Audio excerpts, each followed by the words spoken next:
Hello, നസീബാണ്. എടാ, ഇക്കഴിഞ്ഞ 20-ാം തീയതി നടന്ന LPST എക്സാമിൻ്റെ ഒരു ചെറിയ അവലോകനം, അതായത് കെമിസ്ട്രിയുടെ ഒരു ചെറിയ അവലോകനവുമായിട്ടാണ് ഞാനിവിടെ വന്നിരിക്കുന്നത്. നമുക്കറിയാം LPST കെമിസ്ട്രിയുടെ ക്വസ്റ്റ്യൻസ് വളരെ ഈസി ആയിരുന്നു, പലർക്കും അത് പ്രയാസമായിരുന്നു എന്നാണ് പറയുന്നത്. പക്ഷേ ചോദ്യങ്ങളുടെ ഉറവിടം എവിടെയാണെന്ന് നോക്കാം. അതായത് 88/2024 അതാണ് question paper code. 88/2024 code number A ക്വസ്റ്റ്യനിലെ 29 മുതൽ 37 വരെയുള്ള ക്വസ്റ്റ്യനാണ് കെമിസ്ട്രിയുടെ ക്വസ്റ്റ്യൻ ആയിട്ടുണ്ടായിരുന്നത്. നമ്മൾ ആദ്യം ഡിസ്കസ് ചെയ്യാൻ പോകുന്നത് അതിൽ 29ാമത്തെ ക്വസ്റ്റ്യൻ ആണ്. നൽകിയിരിക്കുന്ന ഉപഷെല്ലുകളിൽ ഏതിനാണ് ഏറ്റവും കൂടുതൽ ഊർജ്ജമുള്ളത്? ഈ മെറ്റീരിയൽ നമ്മുടെ എയ്സിൽ കൊടുക്കുന്ന മെറ്റീരിയലാണ്, എയ്സിലെ ക്രാഷ് ബാച്ചിന് കൊടുത്ത മെറ്റീരിയലാണ്. അതേപോലെ തന്നെ എല്ലാ ക്ലാസ്സിനും ഇതേ മെറ്റീരിയൽ വെച്ചിട്ടാണ് നമ്മൾ ക്ലാസ് എടുത്തേക്കുന്നത്. ഇതേ നോട്ട് തന്നെ കൊടുത്തിട്ടാണ് ക്ലാസ് എടുക്കുന്നത്. അതിൻ്റെ അകത്ത് ഇതേ ക്വസ്റ്റ്യൻ തന്നെ റിപ്പീറ്റ് ചെയ്തിട്ടുണ്ട്. 3Dക്ക് മുമ്പ് 4S വരാൻ കാരണം എന്ത്? Energy of the 4S is less than that of energy of 3D. കാരണം എനർജി ഓഫ് 3Dയുടെ എനർജി എന്താണ്? കൂടുതലാണ്. അപ്പോൾ ഓഫ് തത്വം വെച്ചിട്ടാണ് ആ ക്വസ്റ്റ്യൻ എക്സ്പ്ലെയിൻ ചെയ്യുക. സബ്ഷെല്ലുകളിൽ ഇലക്ട്രോൺ വിന്യസിക്കപ്പെടുമ്പോൾ ആദ്യം ഊർജ്ജം കുറഞ്ഞത് നിറഞ്ഞതിന് ശേഷമേ ഊർജ്ജം കൂടിയത് നിറയൂ. അതുകൊണ്ട് ഊർജ്ജം കൂടുതൽ ഏതിനായിരിക്കും? 3Dക്കായിരിക്കും. ആൻസർ A ആയിരുന്നു. നൽകിയിരിക്കുന്ന ഉപഷെല്ലുകളിൽ ഏതിനാണ് ഏറ്റവും കൂടുതൽ ഊർജ്ജമുള്ളത്? 3Dക്കാണ്. ഓക്കെ, 30ാമത്തെ ക്വസ്റ്റ്യൻ. ഏത് ഗ്രൂപ്പ് മൂലകങ്ങളെയാണ് ചാൽക്കോജനുകൾ എന്നറിയപ്പെടുന്നു? നമുക്കറിയാം, പീരിയോഡിക് ടേബിൾ ഒക്കെ എടുത്ത സമയത്ത് ഞാൻ തന്നെ നിങ്ങളെ പഠിപ്പിച്ചിട്ടുണ്ട്. അതായത് മൂലകങ്ങളുടെ സംയുക്ത നിർമ്മാണം നമ്മൾ പഠിപ്പിച്ചിട്ടുണ്ട് അല്ലേ? അപ്പോൾ നമ്മൾ ഇതേപോലെ ഒരു ടേബിൾ ക്രിയേറ്റ് ചെയ്തിരുന്നു. ഇത് നമ്മുടെ ക്രാഷിലെ മെറ്റീരിയലിനകത്തുള്ള ടേബിൾ തന്നെയാണ്. അതിൽ നമ്മൾ 16ാമത്തെ ഗ്രൂപ്പിന്റെ താഴെ നമ്മൾ എഴുതിയിട്ടുണ്ട് ചാൽക്കോജനുകൾ എന്ന് നമ്മൾ എഴുതിയിട്ടുണ്ട്, മെൻഷൻ ചെയ്തിട്ടുണ്ട്. ആൻസർ D ആണ്. ഇതും നമ്മുടെ ക്രാഷിന്റെ മെറ്റീരിയൽ അല്ലെങ്കിൽ എയ്സിൽ കൊടുക്കുന്ന മെറ്റീരിയലുള്ള നോട്ടിലുള്ള ക്വസ്റ്റ്യൻസ് തന്നെയാണ്. ഓക്കെ, ഇനി 31ാമത്തെ ചോദ്യം. എടാ, താഴെ നൽകുന്നതിൽ ഒക്ടറ്റ് നിയമം പാലിക്കാത്ത സംയുക്തം ഏത് എന്നൊരു ചോദ്യമായിരുന്നു ഉണ്ടായിരുന്നത്. ഇത് നമ്മൾ 9ാം ക്ലാസ്സിലെ രാസബന്ധനം എന്ന് പറയുന്ന ചാപ്റ്ററിനെ ആസ്പദമാക്കിയിട്ട് നമ്മൾ രാസബന്ധനത്തിന് ക്ലാസ് എടുത്ത സമയത്തിൽ ഇത് ഡയറക്റ്റ് നമ്മൾ അവിടെ പറഞ്ഞില്ല, പക്ഷെ നമ്മൾ അവിടെ പറഞ്ഞിരുന്നു ഒക്ടറ്റ് പൂർത്തീകരിക്കണമെന്നുണ്ടെങ്കിൽ ഓരോ നമ്പറിന്റെയും നമുക്കറിയാം തൊട്ടു മുമ്പത്തെ സ്ലൈഡിൽ എന്തിട്ടുണ്ടടാ, ഓരോ മൂലകത്തിന്റെയും എന്ത് ചെയ്തിട്ടുണ്ട്? ഓക്സീകരണാവസ്ഥയും സംയോജകതയും നമ്മൾ പറഞ്ഞിട്ടുണ്ട്. ഇത് പ്രകാരം നമുക്ക് എന്ത് ചെയ്യാൻ പറ്റും? അതിൻ്റെ അകത്ത് ഒക്ടറ്റ് നിയമം പാലിക്കാത്ത സംയുക്തം ഏതെന്ന് എഴുതാൻ പറ്റും. ഓക്കെ, ഇനി നമുക്ക് ഇതിലെ 32ാമത്തെ ക്വസ്റ്റ്യൻ ആണ്.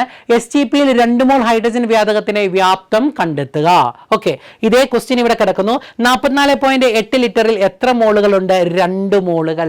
ഒരു STPയിൽ, അതായത് ഒരു STP എന്താന്ന് മെൻഷൻ ചെയ്തിട്ടുണ്ട്. 1 മോൾ വാതകത്തിന്റെ വ്യാപ്തം എത്രയാണ്? 22.4 ലിറ്റർ എന്ന് പറഞ്ഞു. അതിന്റെ തൊട്ട് താഴെ നമ്മൾ മെൻഷൻ ചെയ്താണ് 44.8 ലിറ്ററിൽ എത്ര മോളുകളുണ്ട്. അത് ക്വസ്റ്റ്യൻ നേരെ തിരിച്ചാണ് ചോദിച്ചത്.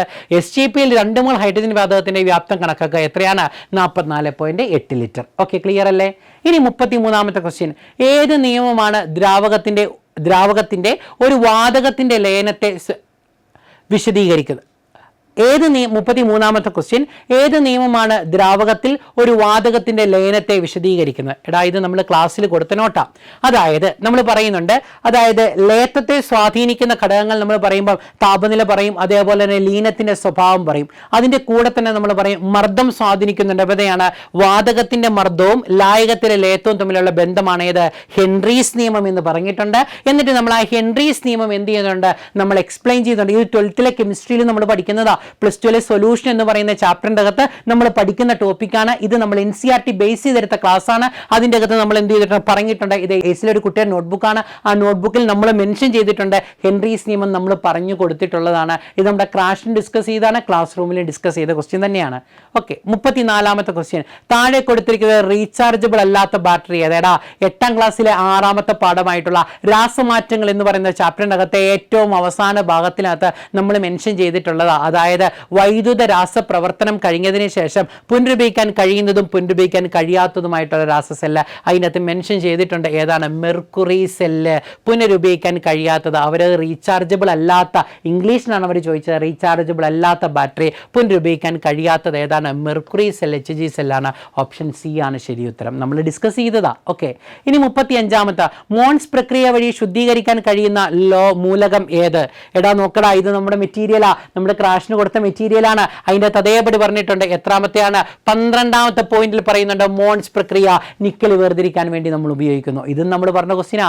36ാമത്തെ ക്വസ്റ്റ്യൻ, ആഗോള താപനത്തിന് കാരണമാകുന്ന പ്രാഥമിക ഹരിതഗ്രഹ വാതകമേത്? കാർബൺ ഡൈ ഓക്സൈഡിനെ കുറിച്ച് നമ്മൾ മെറ്റീരിയലിനകത്ത് പറയുന്നുണ്ട്. അതേപോലെ നമ്മൾ ക്ലാസ്സിലെ കാർബണും കാർബണിക സംയുക്തങ്ങളും എടുക്കുമ്പോൾ നമ്മൾ പറഞ്ഞിട്ടുണ്ട്, കാർബൺ ഡൈ ഓക്സൈഡിനെ കുറിച്ച് പറഞ്ഞിട്ടുണ്ട്. അതിൻ്റെ അകത്ത് പറഞ്ഞ ഒരു ടോപ്പിക്കാണ് ഹരിതഗ്രഹ പ്രവാഹം മൂലം ഭൂമിയുടെയും അന്തരീക്ഷത്തിന്റെയും ശരാശരി താപനില ഉയരുന്ന പ്രതിഭാസമാണ്. അതിന് കാരണമായിട്ടുള്ള വാതകമാണ് ഏത്? Carbon dye oxide. ക്ലിയർ ആണല്ലോ? ഇനി ശ്രദ്ധിക്കുക. ഇനി നമ്മുടെ 37ാമത്തെ ക്വസ്റ്റ്യൻ, ഫോട്ടോ ഇലക്ട്രിക് എഫക്ട് ആദ്യമായി വിശദീകരിക്കുകയും അതിനുള്ള നോബൽ സമ്മാനം നേടുകയും ചെയ്ത ശാസ്ത്രജ്ഞനാര്? ഇത് നമ്മൾ കെമിസ്ട്രി തുടങ്ങുമ്പോൾ തന്നെ ക്ലാസ്സിൽ ആദ്യം തന്നെ നമ്മൾ പറയും, ഓരോ സയന്റിസ്റ്റിനെ കുറിച്ച് പറയും, കെമിസ്ട്രിയുടെ പിതാവ് എന്നൊക്കെ പറഞ്ഞു കഴിഞ്ഞിട്ട് നമ്മൾ മേഡം മേരി ക്യൂറിനെ കുറിച്ചും അവർ 2011 എന്ത് കണ്ടുപിടിച്ചു? റേഡിയം കണ്ടുപിടിച്ചതിന് കെമിസ്ട്രിക്ക് നോബൽ കിട്ടി എന്നൊക്കെ പറഞ്ഞതിന് ശേഷം നമ്മൾ പറയലുണ്ട്, അന്താരാഷ്ട്ര ഭൗതികശാസ്ത്ര വർഷം എന്ന് പറയുന്നത് 2005 അതിന് കാരണം 1905 എന്ത് കണ്ടുപിടിച്ചു? തിയറി ഓഫ് റിലേറ്റിവിറ്റി എക്സ്പ്ലെയിൻ ചെയ്തു. പക്ഷേ ആ സമയത്ത് ഐൻസ്റ്റീൻ നോബൽ സമ്മാനം കിട്ടിയില്ല. ഐൻസ്റ്റീൻ നോബൽ സമ്മാനം കിട്ടിയത് 1921 ഫോട്ടോ ഇലക്ട്രിക് എഫക്റ്റിന്റെ വിശദീകരണത്തിനാണ് കണ്ടെത്തിയത്. പക്ഷേ ഫോട്ടോ ഇലക്ട്രിക് എഫക്റ്റ് കണ്ടെത്തിയ വ്യക്തി ഹെൻറിച്ച് ഹെർട്സ് ആണ്. പക്ഷെ നമ്മൾ എക്സ്പ്ലെയിൻ ചെയ്യും, നമ്മൾ പറഞ്ഞിട്ടുണ്ട് അതിന്റെ എക്സ്പ്ലനേഷൻ കൊടുത്തത് ആരാണ്? ആൽബർട്ട് ഐൻസ്റ്റീൻ ആണെന്ന് പറഞ്ഞിട്ടുണ്ട്. അപ്പോൾ എന്ത് തിയറി? മാക്സ് പ്ലാങ്കിന്റെ ക്വാണ്ടം തിയറി പ്രകാരമാണ് ഐൻസ്റ്റീൻ എക്സ്പ്ലെയിൻ ചെയ്ത് ആ വർഷം അയാൾക്ക് നോബൽ സമ്മാനം കിട്ടിയെന്നൊക്കെ നമ്മൾ പറഞ്ഞിട്ടാണ് ക്ലാസ് തുടങ്ങുക. അപ്പോൾ ഈ 37 ക്വസ്റ്റ്യനും നമ്മൾ ഡിസ്കസ് ചെയ്തതാണ്. നമ്മുടെ ക്ലാസ് റൂമിൽ നമ്മൾ ഡിസ്കസ് ചെയ്ത ക്വസ്റ്റ്യൻ ആണ് 37 ക്വസ്റ്റ്യനും. അപ്പോൾ ധൈര്യമായിട്ടിരിക്കുക. അതായത് കെമിസ്ട്രി നമ്മൾ പഠിപ്പിച്ച എയ്സിൽ പഠിപ്പിച്ച മെറ്റീരിയൽ, എയ്സിൽ കൊടുത്ത ക്ലാസ് നോട്ടിലുള്ള ക്വസ്റ്റ്യൻസ് തന്നെയാണ് LPSTക്ക് കംപ്ലീറ്റ് ക്വസ്റ്റ്യനും ചോദിച്ചിരിക്കുന്നത്. ഇനി പറയാനുള്ള എന്താണെന്ന് ചോദിച്ചു കഴിഞ്ഞാൽ HST അതായത് ഫിസിക്കൽ സയൻസ് ഉൾപ്പെടെയുള്ള എല്ലാ സബ്ജക്റ്റിൻ്റെയും ക്ലാസ്സുകൾ, എല്ലാ സബ്ജക്റ്റിൻ്റെയും കോഴ്സുകൾ ഓരോ എയ്സിൻ്റെ ബ്രാഞ്ചുകളിലും സ്റ്റാർട്ട് ചെയ്തിട്ടുണ്ട്. അഡ്മിഷനായിട്ട് നിങ്ങൾ എന്ത് ചെയ്യുക? താഴെ കാണുന്ന നമ്പറിൽ